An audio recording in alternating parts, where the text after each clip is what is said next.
अगर आप लोग एचडीएफसी बैंक के शेयर्स की प्राइस को ऑब्जर्व करेंगे तो आपको पता चलेगा कि एचडीएफसी बैंक के शेयर्स करंटली 52 वीक हाई पर ट्रेड कर रहे हैं और जब मैं इस वीडियो को रिकॉर्ड कर रहा हूं तब एचडीएफसी बैंक के शेयर की प्राइस चल रही है 1533 रुपीज की। अगर आप लोग एचडीएफसी बैंक के बिजनेस को देखेंगे तो एचडीएफसी बैंक जो है वो इंडिया के बैंकिंग सेक्टर के प्राइवेट सेक्टर बैंक का एक लीडिंग बैंक है जिसका बिजनेस लगातार बढ़ते ही जा रहा है और एचडीएफसी बैंक और एचडीएफसी के मर्जर होने के बाद इस कंपनी के लोन बुक का साइज और इस कंपनी के बिजनेस का पोटेंशियल और भी ज्यादा इंक्रीज हो चुका है। लेकिन करंटली एचडीएफसी बैंक के शेयर्स 52 वीक हाई पर पहुंच चुकी हैं, तो बहुत सारे लोगों की कंफ्यूजन है कि इस कंपनी के शेयर में भी इन्वेस्टमेंट करना एक वर्थ ऑप्शन होगा कि नहीं, और क्या आपको एचडीएफसी बैंक के शेयर में इन्वेस्टमेंट करके अट्रैक्टिव रिटर्न्स कमाने को मिलेंगे कि करेक्शन का सामना करना पड़ेगा। आखिर इस कंपनी के फंडामेंटल कैसे हैं और आप लोग यहाँ पर इन्वेस्टमेंट कर सकते हैं कि नहीं कर सकते हैं, हर एक चीज के बारे में डिटेल में स्टडी करेंगे आज की इस वीडियो में। तो आज की इस वीडियो में आगे बढ़ने से पहले अगर आप इस चैनल पर नए हो और अभी तक आप लोगों ने इस चैनल को सब्सक्राइब नहीं किया तो इस चैनल को सब्सक्राइब करो और इस वीडियो को लाइक करो, और क्विक अपडेट के लिए आप मेरे इंस्टाग्राम और फेसबुक के चैनल को फॉलो कर सकते हैं।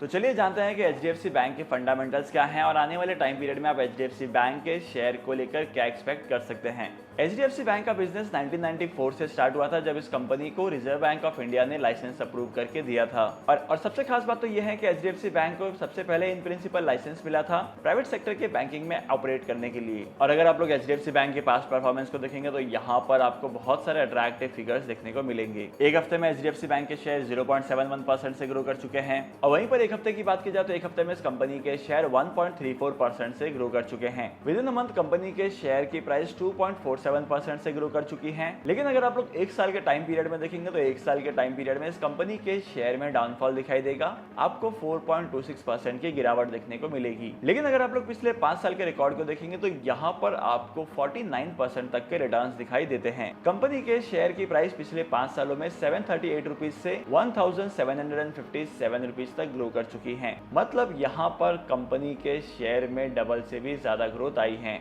और करंटली इस कंपनी के शेयर की प्राइस 1533 रुपीज पर ट्रेड कर रही है। तो इस हिसाब से कंपनी के ओवरऑल शेयर की परफॉर्मेंस अभी तक 49% तक ही रही है। और अगर आप लोग लॉन्ग टर्म में देखेंगे तो इस कंपनी के शेयर में 7000% के रिटर्न दिखाई देते हैं। स्पेसिफिकली अगर करंट असेट्स को देखा जाए तो करंट असेट्स की वैल्यूएशन में बहुत तेजी से ग्रोथ आ रही है। तो एचडीएफसी बैंक के रेवेन्यूज लगातार ग्रो होते जा रहे हैं। ईयर ऑन ईयर बेसिस पर कंपनी के रेवेन्यू एक्सपोनेंशियल परसेंटेज से ग्रो कर रहे हैं। अगर आप लोग कंपनी के प्रॉफिट आफ्टर टैक्स के अमाउंट को देखेंगे तो प्रॉफिट आफ्टर टैक्स यानी कि नेट प्रॉफिट का जो अमाउंट है वो भी लगातार ग्रो करते जा रहा है। कंपनी के अर्निंग पर शेयर और कंपनी के डिविडेंड पर शेयर में भी आपको सेम ट्रेंड दिखाई देगा, दोनों के दोनों लगातार इंक्रीज होते जा रहे हैं। ओवरऑल कंपनी का इनकम स्टेटमेंट जो है वो काफी हद तक पॉजिटिव है, लेकिन यहाँ पर 3 इंपॉर्टेंट चीजें हैं जो आपको पता होनी चाहिए। सबसे पहले एचडीएफसी बैंक के रेवेन्यू की ग्रोथ की बात की जाए तो एचडीएफसी बैंक के जो रेवेन्यू का ग्रोथ है वो इंडस्ट्री के कंपैरिजन में ज्यादा है। इंडस्ट्री के एवरेज रेवेन्यू की ग्रोथ पिछले 5 साल में 12% की रही है, लेकिन वहीं पर एचडीएफसी बैंक के रेवेन्यू की ग्रोथ 15% की रही है।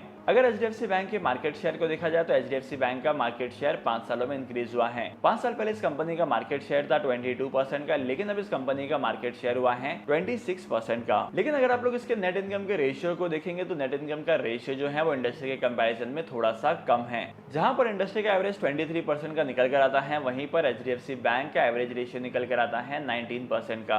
अगर आप लोग कंपनी के बैलेंस शीट को देखेंगे तो कंपनी के बैलेंस शीट में एसेट्स की वैल्यूएशन इंक्रीज होते जा रही है और वहीं पर अगर आप लोग लॉन्ग टर्म में नॉन करंट असेट्स को देखेंगे तो इस नॉन करंट असेट्स की वैल्यूएशन भी ग्रो करते जा रही है, लेकिन करंट असेट्स के कंपैरिजन में थोड़ी सी कम है। और वहीं पर अगर आप लोग नॉन करंट लायबिलिटीज को देखेंगे तो नॉन करंट लायबिलिटीज भी इंक्रीज होते जा रही है, लेकिन अगर आप लोग करंट लायबिलिटीज को देखेंगे तो करंट लायबिलिटीज इंक्रीज होते जा रही है। सबसे ज्यादा करंट लायबिलिटीज इंक्रीज हो रही है, लेकिन अगर आप लोग नॉन करंट लायबिलिटी को देखेंगे तो इसका प्रोपोर्शन उतना ज्यादा बढ़ नहीं रहा है। और ओवरऑल अगर आप लोग नंबर ऑफ इक्विटी शेयर्स को देखेंगे तो नंबर ऑफ इक्विटी शेयर्स की वैल्यूएशन भी ग्रो करते जा रही है। इसके बाद अब हम देखते हैं कंपनी के कैश फ्लो स्टेटमेंट को। जैसे कि आप कंपनी के कैश फ्लो स्टेटमेंट को देख रहे हैं, यहाँ पर फिगर्स काफी ज्यादा अट्रैक्टिव हैं। Net change in cash positive में है 41,642 करोड़ का, लेकिन चेंज इन वर्किंग कैपिटल जो है वो नेगेटिव में है अराउंड 59,000 करोड़ का। कैपिटल एक्सपेंडिचर की बात की जाए तो इस कंपनी का कैपिटल एक्सपेंडिचर का अमाउंट है 3466 करोड़ का। Last but not the list company के पास 17,000 करोड़ के आसपास का फ्री कैश फ्लो भी है। ओवरऑल अगर आप लोग कंपनी के इनकम स्टेटमेंट को देखेंगे, बैलेंस शीट को देखेंगे और इसी के साथ साथ कैश फ्लो को देखेंगे तो तीनों के तीनों पॉजिटिव वे में दिखाई देते हैं। अगर आप लोग एचडीएफसी बैंक की वैल्यूएशन को देखेंगे तो एचडीएफसी बैंक की वैल्यूएशन भी ज्यादा ज्यादा नहीं है, मतलब कि कंपनी के शेयर्स ओवरवैल्यूड जोन में नहीं है। जब भी किसी कंपनी के शेयर ओवरवैल्यूड जोन में होते हैं तब वहां पर क्या होता है कि कंपनी की वैल्यूएशन खास नहीं होती है, लेकिन फिर भी कंपनी के शेयर की प्राइस ग्रो करते जाती है।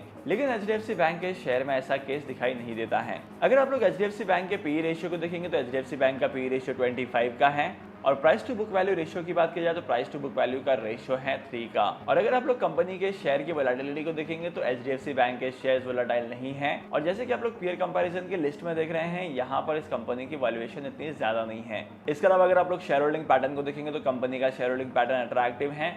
प्रमोटर्स ने 0% के स्टेक ओन किए हैं। म्यूचुअल फंड ने एचडीएफसी बैंक के शेयर्स में 19.71% का इन्वेस्टमेंट किया है। डोमेस्टिक इंस्टीट्यूशंस ने 10.92% का इन्वेस्टमेंट किया है। एफआईएस की बात की जाए तो इस कंपनी के शेयर में 53% के आसपास की होल्डिंग एफआईएस की है। और रिटेल अदर कैटेगरी की बात की जाए तो रिटेल इन्वेस्टर्स और अदर इन्वेस्टर्स ने 17% के आसपास का इन्वेस्टमेंट किया है। ओवरऑल अगर आप लोग एचडीएफसी बैंक के शेयर के फंडामेंटल को देखेंगे तो एचडीएफसी बैंक के शेयर के फंडामेंटल स्ट्रॉन्ग है। यहाँ पर इन्वेस्टमेंट करने पर आपको अट्रैक्टिव रिटर्न्स मिल सकते हैं, लेकिन अगर आप लोग करंटली इन्वेस्टमेंट करते हैं तो करंटली इन्वेस्टमेंट करने के लिए थोड़ा सा वेट करना है। अगर आप लोग 1 और 2 दिन का वेट करते हैं तो आपको एक्चुअल पोजीशन का पता चलेगा। अगर मार्केट में करेक्शन आने वाला होगा इस कंपनी के शेयर में तो करेक्शन भी आ चुका होगा। और करंटली अगर आप लोग लॉन्ग टर्म के लिए इन्वेस्टमेंट करते हैं 3 से 5 साल के टाइम पीरियड में तो इस कंपनी के शेयर में इन्वेस्टमेंट करके आपको अट्रैक्टिव रिटर्न्स कमाने को मिलेंगे। करंटली मार्केट में से बहुत सारे एनालिस्ट है जिनका मानना है कि अगर आप लोग इस कंपनी के शेयर में इन्वेस्टमेंट करते हैं अराउंड आपको 12% तक के रिटर्न मिलेंगे 3 साल के टाइम पीरियड में। अगर आप लोग लॉन्ग टर्म के लिए इन्वेस्टमेंट करते जाते हैं इस कंपनी के शेयर में एसआईपी करते हैं तो ऑन एन एवरेज आपकी इन्वेस्टमेंट का कॉस्ट कम हो जाएगा और over the period of time आपके इन्वेस्टमेंट्स की वैल्यूएशन भी ग्रो करेगी। स्टॉक मार्केट में इन्वेस्टमेंट करने के लिए डीमैट अकाउंट की रिक्वायरमेंट पड़ती है और अगर आपके पास एक डीमैट अकाउंट नहीं है तो डीमैट अकाउंट ओपन करने के लिए टॉप 3 ब्रोकर्स की लिंक आपको डिस्क्रिप्शन में मिल जाएगी। वहां पर जाकर आप लोग डीमैट अकाउंट ओपन कर सकते हैं और स्टॉक मार्केट में इन्वेस्टमेंट करना स्टार्ट कर सकते हैं। आई होप कि आज की इस वीडियो का कंटेंट आपको वैल्यूएबल लगा होगा। अगर आपको आज की इस वीडियो का कंटेंट वैल्यूएबल लगा है तो इस वीडियो को लाइक करना, शेयर करना और मैं आपको मिलूंगा अगली वीडियो में नए टॉपिक के साथ, एक इंटरेस्टिंग टॉपिक के साथ। तब तक के लिए signing off, happy investing and good bye.